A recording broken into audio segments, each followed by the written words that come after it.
The key to the success of modern high throughput methods is the application of all the great design first and experiment design principles and tools that allow you to put the right experiments and target compounds on a plate and make compounds as quickly as possible.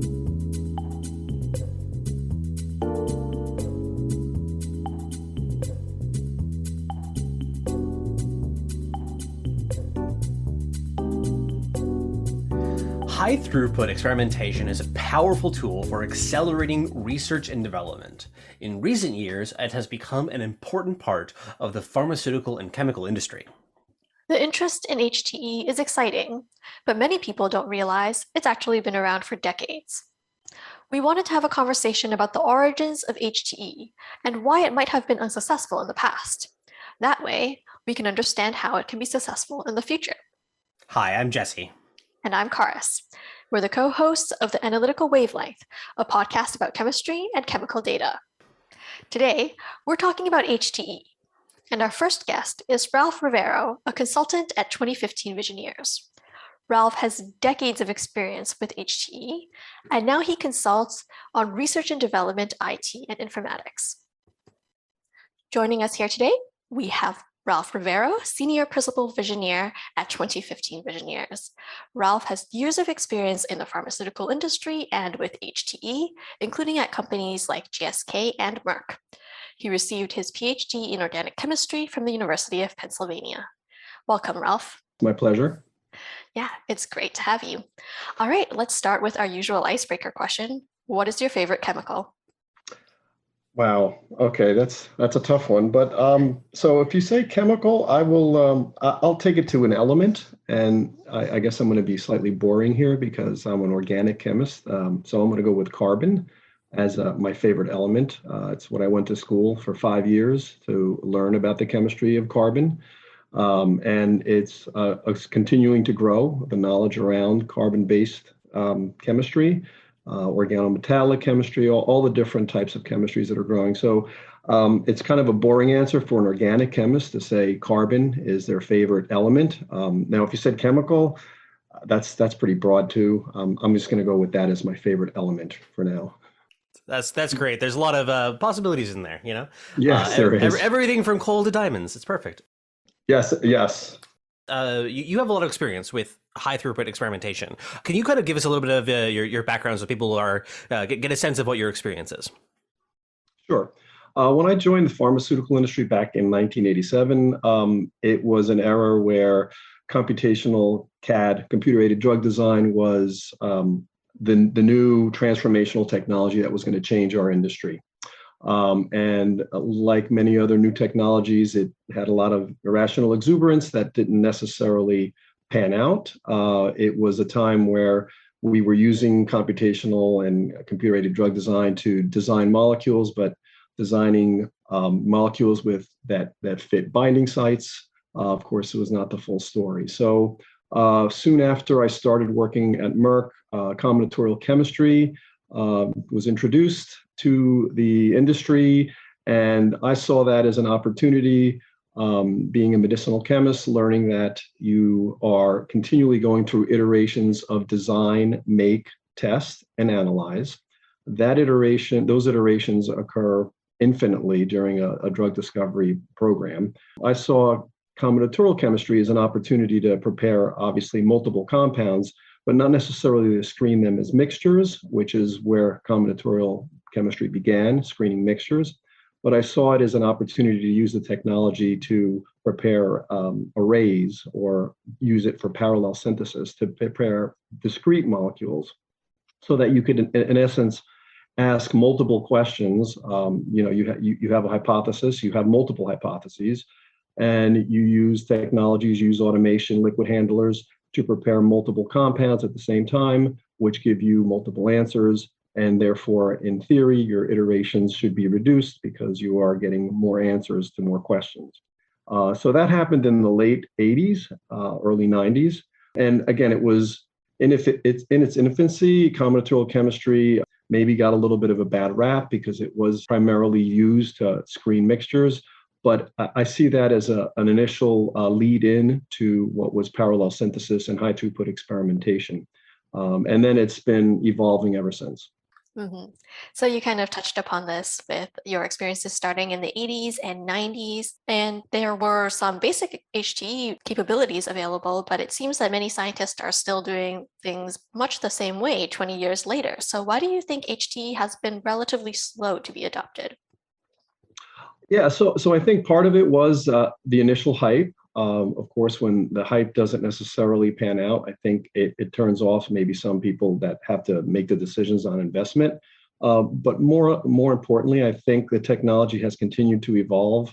The early technology, whether it's instruments or software or both, the combination of both, which is really necessary to have a successful high throughput experimentation department, I think they have continued to evolve to the point now where I think you have instruments, automation, they're very modular, very sophisticated, and you have the software that allows scientists to easily record what they're doing. I think early on, there was always a piece missing. And that piece, plus the culture of scientists, which are, I know how to do my job, I could do this, I don't need to learn this new technology. There's a huge change management component to introducing these type of technologies. So I think while we started with 12-channel pipetters, manual pipetters, to liquid handlers, to instruments that were designed to make peptides that we tried to augment in order to make small molecules.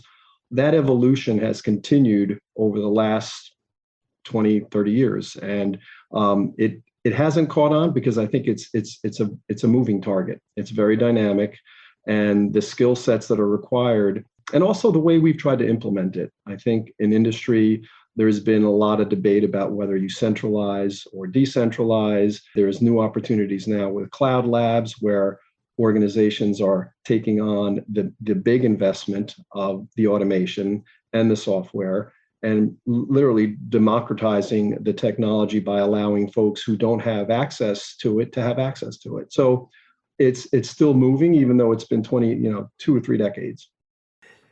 Great. Now, I wanted to pick up on some of these questions around culture and business practices.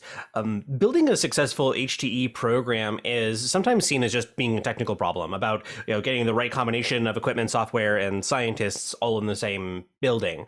You indicated that you think that business processes are important as the technical questions to have a successful program. So why is that, and what are some of the examples of how you've seen that maybe? So when I left Merck, I started a group in Johnson & Johnson. It was high throughput chemistry. I'm not sure exactly what we called it back then. It was in 1995. And the initial commitment was there to purchase the automation, which again, the automation was not necessarily optimized for small molecules. So once you made the initial investments, certain organizations want to see a return on that investment. And there's a number of ways you can measure that return on the investment, but ultimately drug discovery is something where you don't see the real return unless you set up some metrics. And the metrics are often things like reactions run, leads, leads per year, all these things. And when you don't necessarily see those metrics, you assume that your investment hasn't panned out. And that was certainly the case early on. So the organizational commitment that's required is really important because it's not just the initial investment, it's the continued investment as the technology advances. And I think certainly, not to say J&J isn't organizationally committed to investing in research, obviously we know they are, as is Merck, as is GSK. You're talking about commitment for years. And I don't think that those type of commitments, I haven't seen that type of commitment. I think there's a lot of excitement early on, but when you don't see that return immediately, and you really need to be looking well into the future with respect to the data that these technologies are going to provide you, I think that commitment just hasn't been there. And that commitment, then if you have that commitment, then you could create the culture. And then when you have the culture within an organization to take on these new technologies, then you could build the skill sets and the expertise within those organizations. And then they don't question things like we need an ELN that makes it easy to capture experiments on a high throughput in a high throughput fashion. So Parallel experiments were not easy to capture in the early ELNs. The templates, it just would take a long time to capture those experiments. And then after you did capture them, the data was somewhat buried. The ability to mine that data was not necessarily there. So all those things are obstacles, and management changes in organizations. We know in the pharmaceutical industry, we're always rethinking, reshuffling the deck around how we do drug discovery, all with good intentions, but often we stop doing something that we just should have had a bigger commitment to. Mm-hmm. That's a great point. I think we often think of these problems as being scientific problems, but the business and the change management is just as important. Very much so. So related to that, you talked about centralized and decentralized as two potential models for HTE-Labs. How do you think a company should decide which model they go with? That's a really good question, and it's a question we struggled with both at J&J and at GSK, and I'm sure that Merck eventually has faced that as well. It really comes down to commitment and the skill sets and the commitment to have a group that will become experts at the technology. And it's not just experts at organic chemistry and medicinal chemistry, it's experts often tying that chemistry to the software, to learning how to run the instruments, which are not trivial. I think early on they were trivial, but they actually didn't work very well. They would make peptides, but they wouldn't do very sophisticated chemistry. Now we have instruments that could do all kinds of different organic chemical reactions and transformations, but that flexibility when it comes to instrumentation usually means complexity when it comes to programming and having the robot or the instrument do what you want it to do. So while I attempted very often to have experts within a group, we always had a bigger vision to have it be turnkey, have the instruments, be turnkey for anybody in the department, that is any chemist to use. Turnkey is a nice aspiration, but it's very difficult to do. So a chemist usually could walk up to an LCMS and put their sample on and then walk away, and then their spectrum shows up and they get to see what it is. That's pretty turnkey. But to have turnkey to make an array of 96 compounds, I think that's, again, a nice aspiration, but not necessarily something that is easily achieved. So over time, I've evolved to feel like this is something that you need expert groups, you need to centralize it, and you need to have that group. And it's almost like a dirty word in industry to be a service group. Everybody's a service group in drug discovery. So biology services chemistry, chemistry services biology.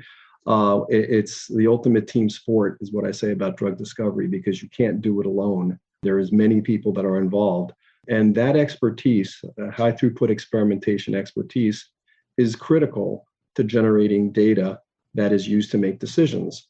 While we say it's a service group that should be usable for any other scientist that needs to run a high throughput experiment, whether it's optimizing a set of reaction conditions or making a set of 96 uniquely different molecules. So over time, I've evolved how I think it should be implemented. And then, as I said, I think there is this third option that is now being introduced by a couple of organizations that are cloud labs. And these organizations provide the opportunity for scientists anywhere in the world, even in their living rooms or in their offices at home, to have access to instruments through the cloud to run experiments. And the commitment by these companies is that they will keep their instruments up to date. They're very modular. They have the software. They have the software packages to provide the scientists with the data so that they can make decisions, which all the drug discovery is about, making decisions. And those decisions need to be driven by the data that's generated. That's a great transition to the next topic we wanted to talk about, which was using data for applications like AI and machine learning. That's obviously an area of a lot of excitement right now in the drug discovery, pharmaceuticals space. But there's obviously just a ton of data that comes out of these high throughput experimentation programs. So what's the best way to just create a linkage between these AI and ML programs and the HTE programs? So I wish I had an answer, a very specific answer for you, Jess. But what I will say is that over the years, what I've noticed is that we've missed a lot of opportunities as we've generated this data. So we've looked at high throughput experimentation as a means to solve an immediate problem. Sometimes not realizing that the data that's being generated in those experiments is incredibly valuable to inform future experiments. So that link that you're describing is how well we create that intersection between the data generation and the relational databases that take that data that's properly annotated and curated. So this is a very much an IT question, and I've always said I'm not an IT guy, but I can tell you when we need an IT solution, and this is an IT solution that many are working on. Again, the ELNs are sort of a gateway to pulling that data into these relational databases. Again, the annotation, the metadata that's associated, the curation of these databases are the foundation of tomorrow's artificial intelligence and machine learning. And those are the opportunities so that scientists don't have to rediscover the wheel over and over and over again. Even in big pharma, scientists often do experiments that if they had access to information, they might not do those experiments. They might do a different experiment. And in this day and age, I think it's, there's no excuse for scientists not to have access to information. And this information, which is coming in large volumes, has to be treated as a valuable asset for all organizations, because it is. I mean, AI is the future. Machine learning is the future. I have a daughter who works at IBM, and she tells me, I tell her some of the stuff that goes on, and she says, "Dad, computers could do this a lot better than humans." I said, "I know, Steph, but we're not there yet. We're just not there yet." And I know there's lots of organizations that are tackling this problem, but that will really lead to transformational change in how we discover products. Eliminating redundant experiments, which are happening every day. Mm-hmm. Thanks for sharing such great insights with us, Ralph. Before we go, is there any last advice you would like to give to our audience about HT? No, I think, I've been a proponent of high throughput experimentation for years. I've always thought if you could run one experiment, why can't you run 8, 12, whatever, an array? It is all about asking the right questions and then getting those answers quickly. It gives you the ability to do things faster. I think the challenges have been that when you set up these experiments, you then have all this data to look at. And I think if we tackle that problem, we will considerably affect the cycle time for drug discovery because it is all about decisions that are made, and those decisions are based on data. And if you have that data and it's accessible, you'll make better decisions, and we will have more successes. So I think it's an exciting time, but it's continuing to evolve. And as I said, I think the options for high throughput experimentation are out there for anybody to use them. Wonderful. So thank you so much for your time, Ralph. We really appreciate it. Great insights. And yeah, we really appreciate having you. Oh, thanks, Jess. Thanks, Charis. Appreciate it. Take care. Ralph gave us a great overview of how HTE has developed over the years. Yeah, he talked about some of the old challenges we overcome, but also mentioned some existing challenges that we need to be tackling right now. Right. Let's see how scientists currently working in the lab are dealing with those issues. Our next guest is Neal Fazakerley, a scientific team leader at GSK. He and his group have been improving data handling and automation. For our guest here today, we have Neal Fazakerley, who is a scientific team lead at the Discovery High Throughput Group in GSK, where he has worked for 7 years. Neal earned his PhD in chemistry from the University of Manchester, and he's here to talk to us today about high throughput experimentation in the pharmaceutical industry. Welcome, Neal. Hi. Hi, great for having you. We always like to start out with a fun icebreaker question. What's your favorite chemical?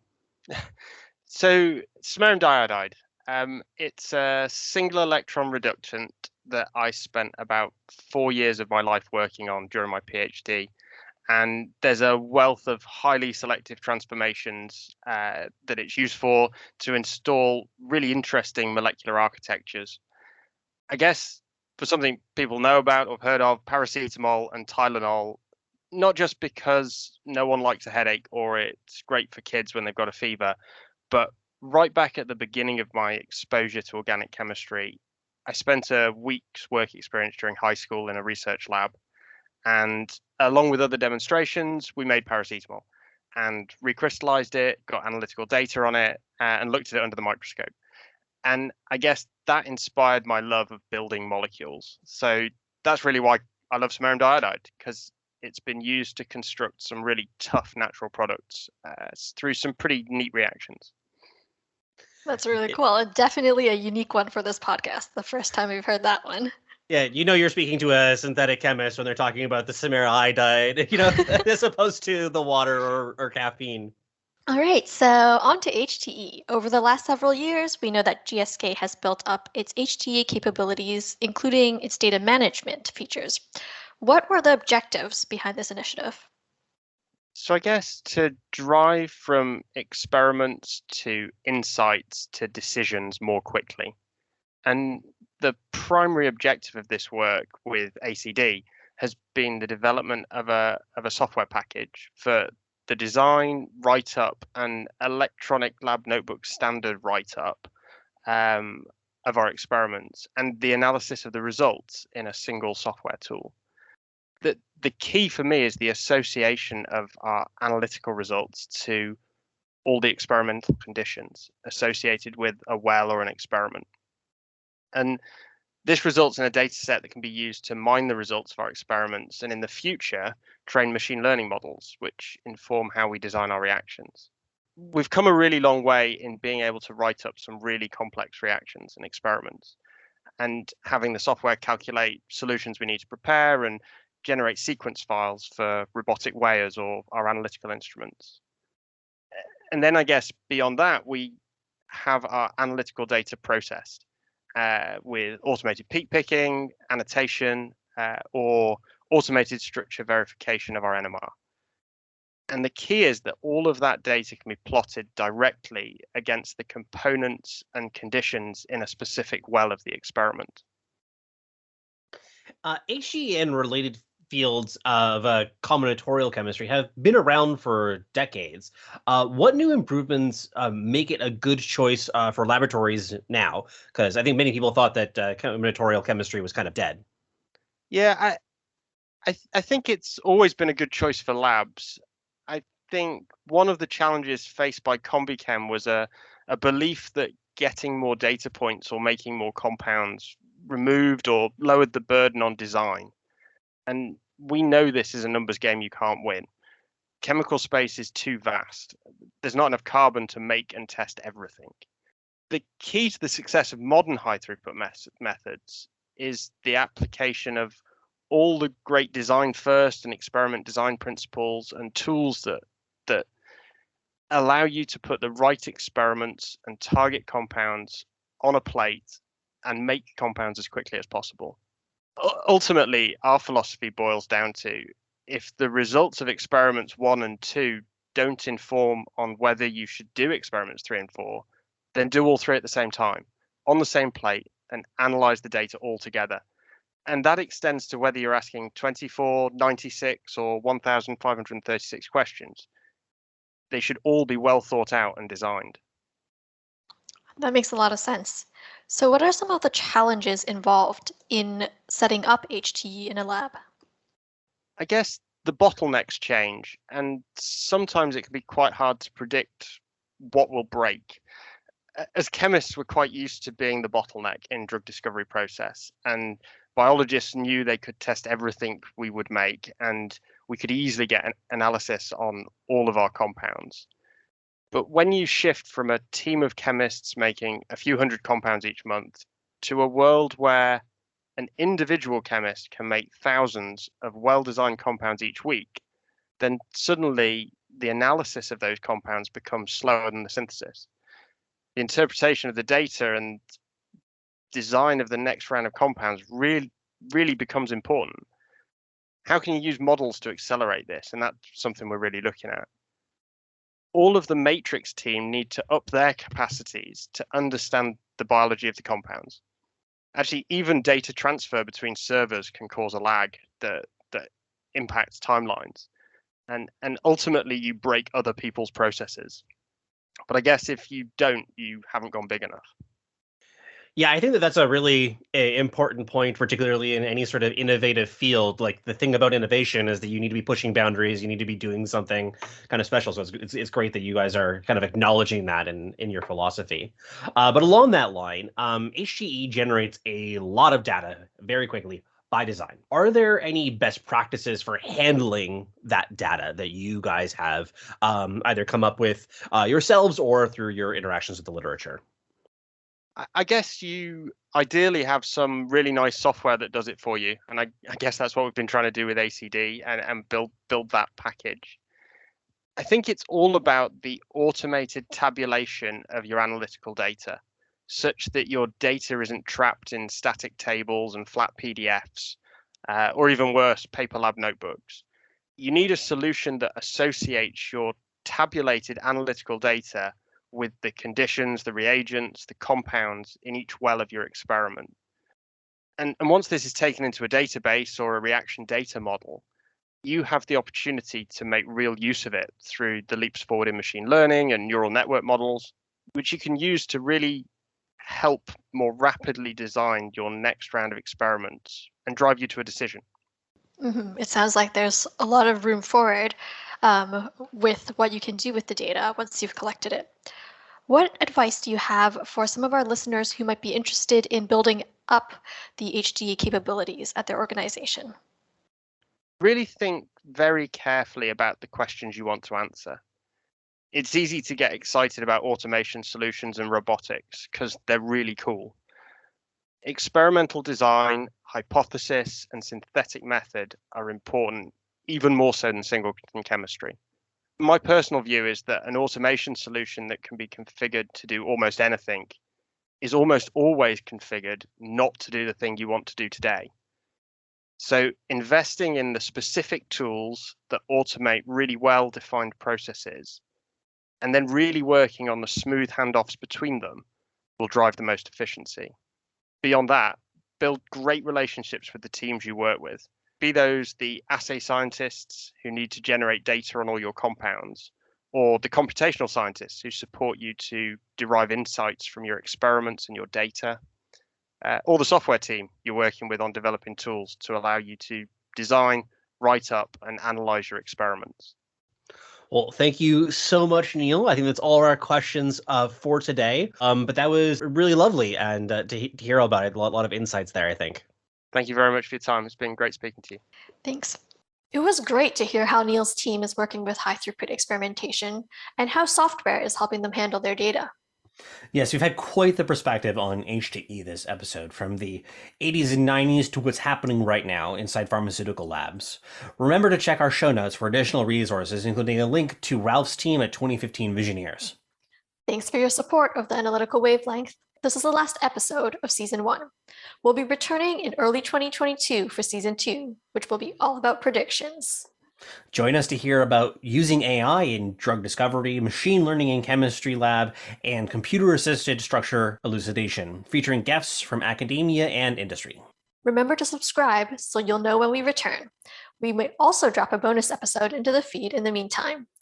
We're available on all major podcast feeds, including Spotify, Apple Podcasts, and Google Podcasts. Thank you so much for listening. Until next time. The Analytical Wavelength is brought to you by ACDLabs. We create software to help scientists make the most of their analytical data by predicting molecular properties and by organizing and analyzing their experimental results. To learn more, visit us at www.acdlabs.com.